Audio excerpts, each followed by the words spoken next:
নজর রাখবো পরবর্তী সংবাদে। ভারত পাক সংঘর্ষের আবহে এবার পাকিস্তানের বিরুদ্ধে সুর ক্রমশ জোরালো হচ্ছে এই মুহূর্তে। এবার বালুচিস্তান পাকিস্তানের বিরুদ্ধে সুর চড়াতে শুরু করেছে তাদের স্বাধীনতা নিয়ে। স্বাধীনতার লড়াই তীব্র হয়ে উঠেছে এই মুহূর্তে বালুচিস্তানের স্বাধীনতার লড়াই। এবার ভারতকে অবশ্য পাশে চাইছে বালুচিস্তান। ইতিমধ্যেই প্রধানমন্ত্রীকে চিঠি বালুচ আমেরিকান কংগ্রেসের সভাপতির। বিস্তারিত যাবো, আমাদের সঙ্গে যুক্ত হয়ে গেছে প্রতিনিধি বিশ্বজিৎ দেব। বিশ্বজিৎ, কি বলবে? বালুচিস্তান পাকিস্তানের একটি গুরুত্বপূর্ণ অঙ্গরাজ্য, কিন্তু ওই বালুচিস্তানের যে বালুচ যে সম্প্রদায় যে সমস্ত মানুষ রয়েছে তাদের অভিযোগ হচ্ছে পাকিস্তান সরকার, বিভিন্ন পাকিস্তান সরকারগুলি যারা এই সরকার এসছে তারা বারংবার কিন্তু বালুচিস্তানকে বিভিন্ন ভাবে বঞ্চিত রেখেছে।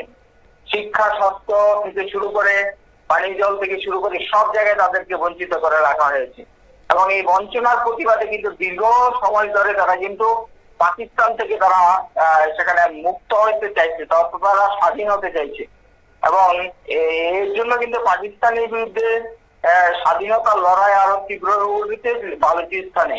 এই লড়াইয়ে ভারতকে পাশে চায় বালুচ জাতি।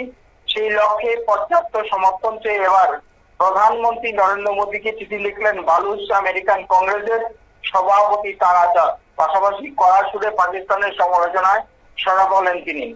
সম্প্রতি সোশ্যাল মিডিয়ায় এ বিষয়ে সেই চিঠি তুলে ধরে তারা চাঁদ লেখেন, আমি প্রধানমন্ত্রী নরেন্দ্র মোদীকে একটি চিঠি লিখেছি।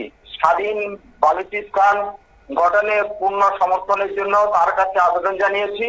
বালুচিস্তানের মানুষ পাকিস্তানের শাসনের নামে ভয়াবহ নির্যাতন, নরসংহারে অতিষ্ঠ। একই সঙ্গে তিনি লেখেন, স্বাধীন বালুচিস্তান শান্তিপ্রিয় ভারতের জন্য বরদান হয়ে উঠবে। ন্যায়ের লক্ষ্যে আমাদের পাশে দাঁড়ান। জানা যাচ্ছে তারা চাঁদ এই চিঠি সরাসরি প্রধানমন্ত্রীর দপ্তরে পাঠিয়েছেন। সেই চিঠিতে বালুচিস্তানের স্বাধীনতার লড়াইয়ের বিষয়টিকে গুরুত্ব দিয়ে দেখার আর্জি জানিয়েছেন। পাশাপাশি প্রধানমন্ত্রীকে তার লাল কেল্লার ভাষণের কথা স্মরণ করিয়ে দিয়েছেন তারা চাঁদ।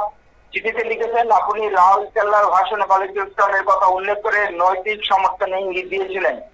চিঠিতে পাক সেনাকে জেহাদি আর্মি বলে উল্লেখ করেছেন তারা চাঁদ। লিখেছেন, একটি জেহাদি সেনা বালুচিস্তানে হাজার হাজার মানুষের নির্যাতন, মৃত্যু, বাস্তুচ্যুতির জন্য দায়ী। ভারতীয় গণমাধ্যম ছাড়া আর কেউ এই বিষয়টি তুলে ধরছে না। এমনকি এই প্রসঙ্গে রাষ্ট্রসংঘের সমালোচনা করেন তারা চাঁদ। মোদীর সিন্ধু জলচুক্তি বাতিলের সিদ্ধান্তের প্রশংসা করেন এই নেতা। উল্লেখ্য, এর আগে পাকিস্তানের বিরুদ্ধে ভারতের অপারেশন সিঁদুরের প্রশংসা করে প্রধানমন্ত্রী নরেন্দ্র মোদীর উদ্দেশ্যে বিবৃতি জারি করেছিলেন তারা চাঁদ। তিনি লেখেন, প্রিয় প্রধানমন্ত্রী মোদীজি, পাকিস্তানে সন্ত্রাসের বিরুদ্ধে আপনার পদক্ষেপকে আমি পূর্ণ সমর্থন জানাচ্ছি। পাকিস্তান সন্ত্রাসবাদের আতুর ঘর, বহু জঙ্গির আশ্রয়স্থল বালুচিস্তানের বর্তমান পরিস্থিতির কথা তুলে ধরে তারা চাঁদ আরো লেখেন, পাকিস্তানের কুকীর্তি দমন করার জন্য বালুচিস্তানের বর্তমান পরিস্থিতির সমাধান একান্ত প্রয়োজন, অন্যথায় পাকিস্তান ভারতের জন্য হুমকি হয়ে থাকবে। বালুচিস্তানের স্বাধীনতার জন্য কৌশলগত দৃষ্টিভঙ্গিতে বিবেচনার সময় এসেছে। ঠিক যেভাবে বাংলাদেশকে পাকিস্তান থেকে আলাদা করার গুরুত্বপূর্ণ ভূমিকা বহন করেছিলেন ইন্দিরা গান্ধী, বর্তমানে বালুচ জনগণ ভারতের জনগণের ভারতের পদক্ষেপে পূর্ণ সমর্থন জানাচ্ছে। শতাব্দী। একেবারে ধন্যবাদ।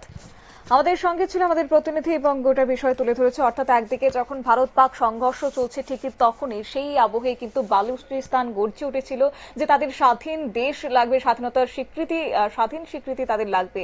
তাই এই মুহূর্তে দাঁড়িয়ে এবার ভারতকে পাশে চাইছে বালুচিস্তান এবং ইতিমধ্যে দেশের প্রধানমন্ত্রী নরেন্দ্র মোদীকে চিঠি পাঠিয়েছেন তারা। নিয়ে নিচ্ছি ছোট্ট একটি বিজ্ঞাপন বিরতির সঙ্গে থাকুন।